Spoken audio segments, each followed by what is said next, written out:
And I'm excited to introduce today's expert. Joining me today is a co-founder at HBAR Solutions. Let's hear it from Adam Dean. Nice to meet you all. Thank you so much for the opportunity. I'm really looking forward to a great, lively discussion. All right, thank you. Next up, we have Tom Walter, the Senior Account Manager at Systems Analysis Services Incorporated. Let's take a moment to get to know him. Hey, good afternoon, everybody, and thank you very much for taking your time to participate in this event. I hope it's worthwhile for everybody. Absolutely, it will be. Now, together, let's evaluate and explore how strong is your current storage defense infrastructure. Let's examine our first data set. We engage with 521 business and technical decision makers to uncover the primary storage challenges they're facing in their current environments. And here's what we've discovered. So as you can see on my slides here, 47% stated it's data security, while 33% stated it's data loss prevention, followed by data confidentiality at 31%, 26% data governance and compliance. As you can see, everything is breakdown on that slide right there. I'm going to pass this over to Adam. Adam, I have two things for you. Does this align to what you see out there? And how do storage gap impact protection and governance? So thank you so much. Yeah, it absolutely aligns to everything we're seeing from our customers' perspective and also where they're really investing their time and their dollars. The three biggest challenges that we do see are like what you see here in the data set, the data security, data loss prevention, and data confidentiality. And there's a lot of different ways that customers can help mitigate those, which I'll talk about in a minute. But there's a lot of things that if you don't have these bases covered, you can really open yourself up to, increase data loss, having users access data where they should, or from locations where they shouldn't be, or having users that are accessing data that they shouldn't have. And then also understanding or open your I forgot the word off the top of my head. Excuse me about that. But yeah, basically understanding where your data is and where it resides. So Tom, feel free to jump into on any of this too. But there's a couple things that you can do to kind of help mitigate these, make sure you have the right security software in place, make sure you're conducting your regular audits, and then making sure that your access policies are all up to date to be able to help secure that data. So, Tom, what are your thoughts? They align with yours as well, Adam.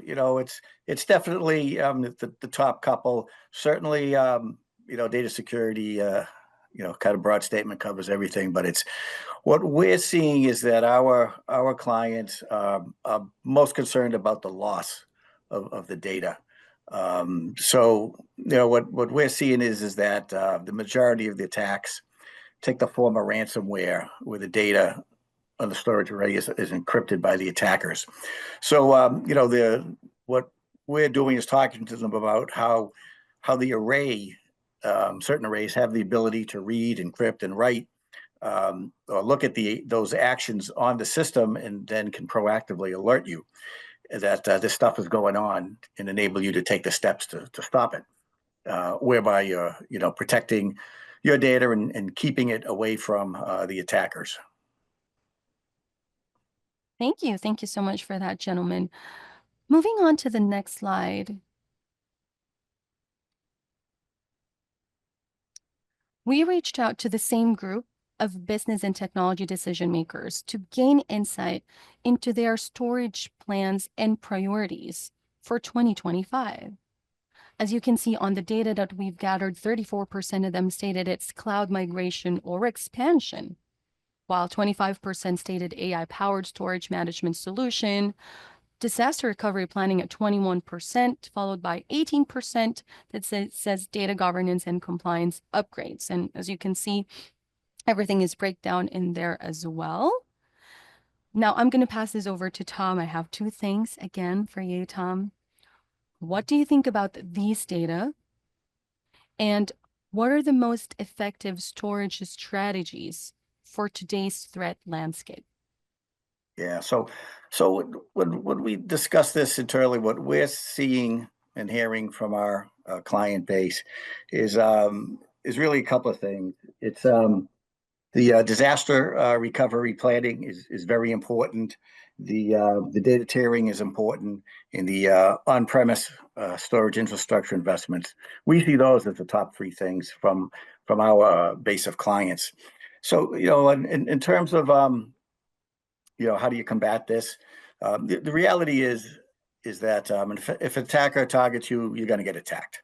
So they're going to get you, and what's the thing they're after? It's your data. And a lot of people think that these ransomware attacks, the purpose is to make money for the attackers, which it is, but they make their money not so much in a ransomware fee that they're trying to extract from you. Really, what they want your data.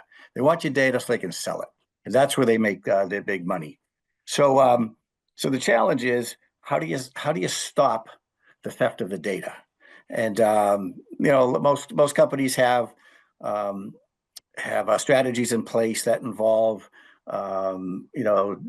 taking snaps and making backups on their other systems. But the reality is that introduces some challenges where how long does it take for you to understand that an attack is taking place, and then once you figure that out, how do you know what data has been compromised, and how long does it take you to restore that data to get your business back up and running?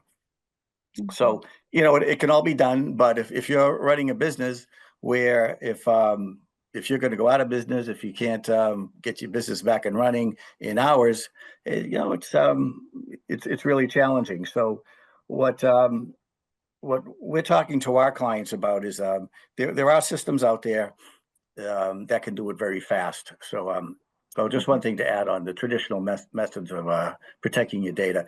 If you're using snaps to do it, how often are you taking your snaps? Once an hour. That's pretty aggressive for a lot of companies. So maybe twice a day, once a day. You're doing your backups, you do incrementals, you do your fulls once a week, etc. What happens in between the time of even if you're fairly aggressive taking your snaps and you do it on 1 hour intervals? A lot of data can be grabbed within an hour. So, just general statistics, in an hour, an attacker can grab 100 terabytes worth of information. That's a lot of stuff. In a minute, they can grab almost 2 terabytes of information. In a second, they're grabbing, was it 128 gigs of information. So even if you can, detect something fairly quick, not in real time, but fairly quick, you're still risking a lot of your data out there. So one of the solutions that we really like is the IBM flash systems.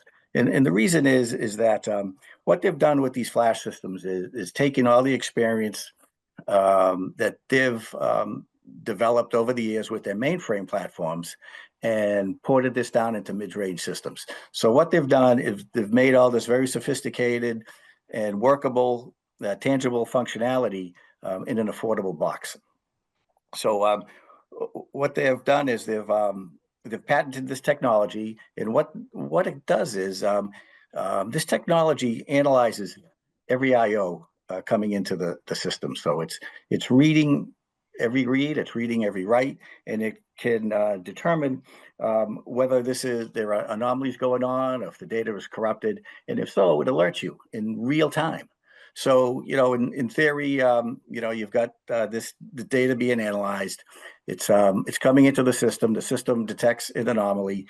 It alerts another area, another tool within the platform, and then that can be integrated with your SIM and your SAW machines, where you can be notified in real time right away that something funny is going on, and you can stop it. So in real world situations / example, this stuff gets detected. sub-second. You get alerted to it, and then you can prevent a significant data theft. They might grab 10 files or something tiny, but you'll be alerted as to what files have been compromised. You can remediate and restore those files without affecting the rest of the organization. And really what it allows you to do is keep your business up and running, because at the end of the day, that's the bottom line, is keeping the business functioning, keeping all the different departments working. So that's really what we're seeing as the most effective strategy to combat the threats out there. These guys, they're after your data. IBM has fantastic patented solutions that will allow you to protect your data better than any other platform out there. So anything to add to that, Adam? Yeah, Tom, that was extremely informative. You definitely covered a lot of bases there. A couple things too, just kind of reiterate a little bit what Tom was saying. Make sure you kind of follow the industry standard of 3-2-1 rule. So, that's 3 copies of your data, one on primary and 2 backups and 2 different media types and 1 copy offsite. And then also, if you want to go even further, you can have air gap copies and just make sure those backups have, 0 errors in them. Also, consistently test your backups and then understand what data you are backing up. Make sure that you can come or if you are going through a ransomware attack, understand what data is needed to be a minimum viable company and make sure you protect that data the most and back that up more frequently than the data than you don't need. For example, we did have a customer who went through a ransomware attack. They understood what data after the forensics came through. They understood what data that the ransom that the attackers had. They realized it was junk data, so it saved them 3 million bucks on the ransom just because they had the right classifications in place. So that's a good real world example. Like what Tom was saying, IBM Flash system is amazing for that. And then make sure you follow the best practices for your immutable copies and snapshots. And again, I can't stress enough more than test those backups and make sure that you can come out of those scenarios. So thank you so much. Very well said. Thank you very much, gentlemen. We have a comment and some questions from the audience. So I'm going to start reading some comments. IBM ability to detect encryptions at RWIO level is impressive. I'm not sure if I'm reading that right, so please forgive me. We have another question. We have a question from the audience here. What specific metrics should businesses track to measure the effectiveness of their storage defense infrastructure? Who would like to answer that question? Go for it, Tom, if you got something top of mind. I'm thinking, Adam. Yeah, But the I brain can't works think of a slow. yeah, I can't think of a specific metric, but it is good to do regular checkups and also, understand your security framework and know the right data that's being protected and knowing the value of the specific data that you're protecting, and then making sure that you understand how quick you can recover. Because one metric for one company is going to be different than another because certain companies can be down for a day or two. Others companies can't be down for 30 seconds in certain areas. So it's really just understanding what your business looks like and the effective framework that you have. What are your thoughts, Tom? Yeah, all good. I guess there's companies that will do a test similar to a pen test, but for data. So there's companies that can simulate an attack with corrupted data, and you can test it to see how well the systems detect that and prevent it and alert you to it. Thank Typically, what I've you. seen in a couple Mhm. of our customers is every quarter to every half of a year, they kind of simulate what Tom was saying. There Mhm. are companies out there that can provide those services, but they also simulate a ransomware attack, and then they also simulate uh, coming out of those backups and how quick that they can do it, and then and is that acceptable for their business? Cool. So I have another question from the audience. Is there a less expensive system for smaller businesses?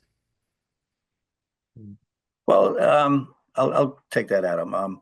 The flash systems are extremely cost effective, and it's a family of systems that will be applicable for a business with 10 users, all the way up to 500 users or more.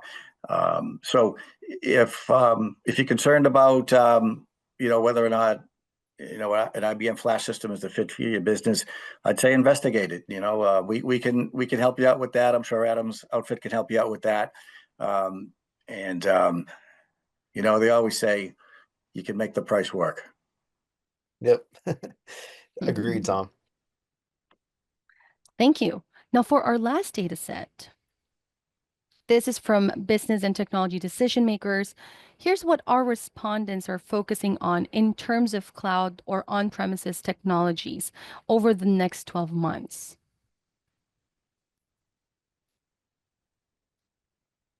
So we have some legend here at the bottom. So anything that's dark blue, it's more on focuses on on-premises priorities, and then for cloud, it's kind of like blue. I'm not sure how to name that. Forgive me. So, Adam, what are your thoughts about these statistics? So as you can see here, 11%, let's start with the on-premise priorities here, okay? So 11% stated that their priorities is hybrid cloud, while 6% stated cloud cost optimization, followed by 6% who stated purchasing on-prem storage. Now, on the other hand, for their cloud priorities, 9% stated it's migrating systems to the cloud, and another 9% stated migrating applications to the cloud. So, Adam, what are your thoughts about these statistics? And, when it comes to data defense, how do on-premises and cloud compare? Really good question. From the data perspective, it's not surprising. A lot of customers are moving to more of a hybrid cloud environment. The previous question that we had a few minutes ago about the lower cost options for smaller storage arrays and things like that kind of leads into this question. It really, from our perspective, it depends on the size of the company, the maturity of the company, and what the ultimate goals are. A lot of companies, they start out in the cloud, so utilizing a cloud like IBM Cloud, for example, to really get started, to really housing your data there. And then as you grow, you kind of start to move more on-prem, or you have some kind of really delicate balance. Both have their strength and weaknesses when it comes to defense. And then, for example, if you're on-prem, you know exactly where your data is, you know exactly how to defend for it. Um, and you and it's easier to manage. There's if it's in the cloud, a little bit harder to understand your attack surface and everywhere it's moving, a little harder to do the compliance piece on that. With the on-premise, a little bit easier to do compliance, like you know exactly where your data is. So a lot of these data points are definitely in line. So there's a lot of key factors for a company to where they want to put the data. It can be anything from having to follow regulatory compliances and understanding the sensitivity of that data where you want to put it in the cloud or if you want it on-prem. And then also the different levels of security. So if you have data that's less important, you might not need to secure it as much. But if you have data that's super important, such as the data I was talking about becoming a minimum viable company to back up, you want to spend a lot more securing that particular piece. And so, Tom, what are your thoughts?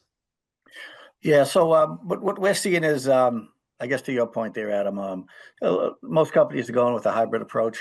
Um, the cloud sounds fantastic, but as people have got deeper into it and investigated it, that promise of cost savings isn't really there for a lot of people.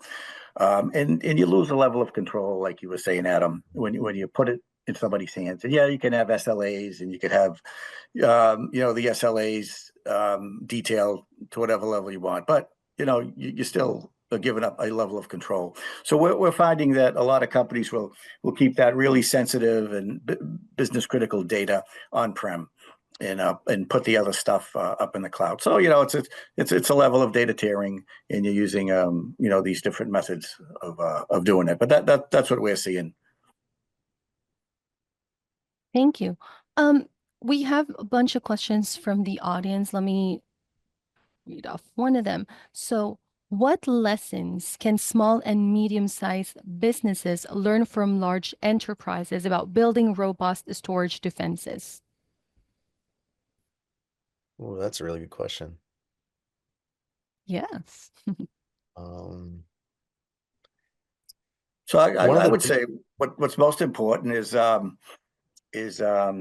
identify the criticality of your data, and then take that most critical data, and to Adam's point about what data do you absolutely need to get your business up and running. Put that in the most secure environment that makes sense for your organization. Yeah, and then to add to that, Tom, one of the biggest thing you can learn too from the bigger organizations is that no one is immune to a data breach. So, in fact, if you look at statistics, a lot of the data breaches happen from anywhere between two people in the company to 50 people in the company. Mhm. So everybody is vulnerable, no matter their size. Cool. We have a very productive audience, gentlemen. I have another question for you guys. How can organizations balance the trade-off between enhanced data security and user accessibility without compromising either? I don't know if there's a way to do it without compromising either. The best security is have nothing. So, Mhm. if you are trying to give that access there, uh, the great thing is, the age of AI, we are in the middle of a lot of tools that are on the market that really kind of aim to hit that delicate balance and also be able to do the training on the software itself. So there's definitely no perfect answer for that one from my perspective. I'm not sure if Tom's got a got a different one. Yeah, kind of the same. Usability with a lot of these platforms taking advantage of AI and machine learning. They can do that first level of defense without impacting the usability at all. That's what these IBM flash systems are able to do.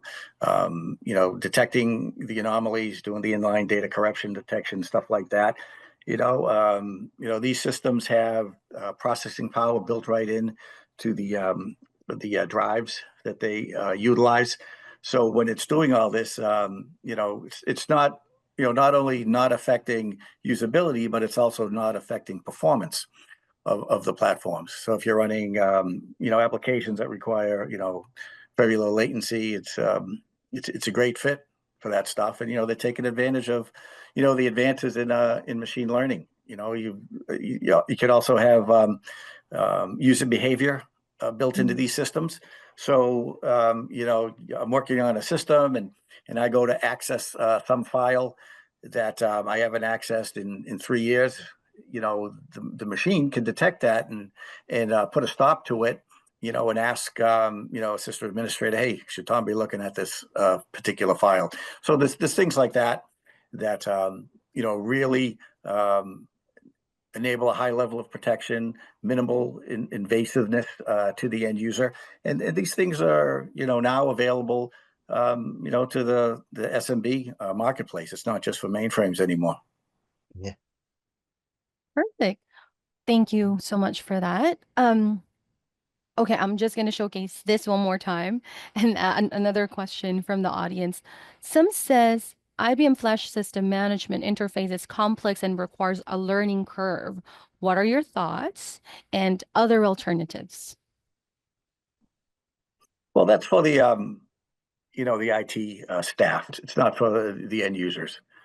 So, yeah, it takes time to integrate any two solutions together. Um, it's not very difficult. But again, this is the work that these people do day in and day out. You're not asking an end user, a business person to do this type of work. Mhm. Yeah, and at Tom's point, we've had multiple customers migrate from other platforms onto the IBM system. Though, and the people that have done the migration, some of them have done it themselves pretty easily and simple. If you're familiar with almost any storage platform, learning the IBM interface is pretty simple and easy. IBM's made a lot of strides to make it as easy as possible too on that. Excellent. Client storage defense infrastructure is the cornerstone of protecting sensitive data, whether it's customer information, financial records, or intellectual property. A robust infrastructure helps prevent unauthorized access, data breaches, and loss. What do you think about that? Yeah, I would definitely It, agree. Yeah, go ahead, Tom. Sorry, I no, didn't mean to speak. I'm sorry, Adam. Go ahead. Oh, I definitely agree. It's definitely having a robust strategy and a robust infrastructure in place to be Mm, able to prevent multiple attacks and being able to recover quickly if something does happen. So, Yeah, no, I agree too. The storage platform is the last line of defense. These mhm. attacks, at the end of the day, they want the data. So no matter how robust your perimeter security is, if someone wants to get through it, they're going to get through it. There's also insider attacks that are already there. So you've got to have that data platform in place that's going to protect for both of those types of attacks. So, there's no substitution for having the most robust security on the storage, the primary storage platform. Yeah. thank you. We're still getting some answer from our poll, and we'll share that result shortly as well. So what do you think about the overall topic, that we're discussing here? So I think the topic is one of the number one discussion points, and especially in the IT industry. Mm, Not, I mean, almost every quarter there's a large company that's going through a data breach. And I was actually just at a conference last week to where I was working with the lawyers who actually do um, the litigation against companies that do get breached. And basically, like what Tom was saying, everybody wants that data, and everybody's trying to grab that data, steal it, either cripple your company or monetize that data in some other kind of way. And making mm. sure that you have a really robust architecture is extremely important.